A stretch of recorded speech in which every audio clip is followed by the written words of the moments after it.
Very smooth. Okay.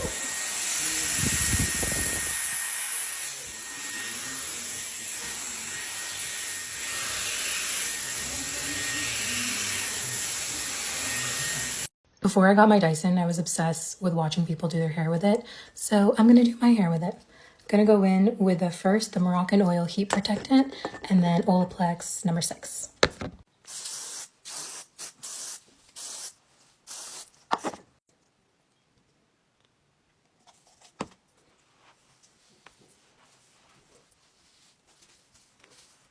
Okay, now I'm going to dry and I'm going to flip my head down so I can really get in the roots and get lots of volume. Okay, now that it's mostly dry, I'm gonna go in with the smoothing brush. Okay, now for bangs, we're gonna go in with the round brush. Okay, I didn't time this well, but now I'm gonna curl.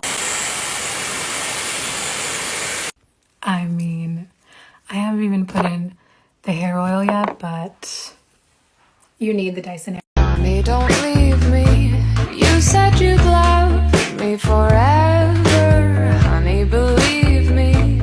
I'll have your heart on a platter. I finally got the Dyson Airwrap and today I'm trying it out for the very first time. I'm starting off with the pre-styling dryer attachment. Next, I just want to quickly try this smoothing brush. I don't understand how it's drying my hair this fast. Now for the hard part, curling my hair. I'm using the smaller barrel and the arrows show you which side of your hair to curl. I have no idea if I'm doing this right, but it is so cool. It curls and dries your hair at the same time. Now I'm using the round brush for my front pieces. I think I'm starting to get the hang of it. Here's the finished look. Not bad for my first try. So I broke down and bought the Dyson hair dryer and styler.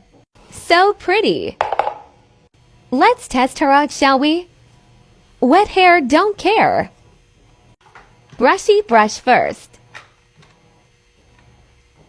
She even sounds expensive. More brushy brush. Brushy brush, not quite enough power. Where's that at the power? Round brush to get that swoop. And now for the real reason I wanted this damn expensive clippy clip half up. Okay, me likey so far. Oh well, I like. I'll have to be annoying and do part 2 for results.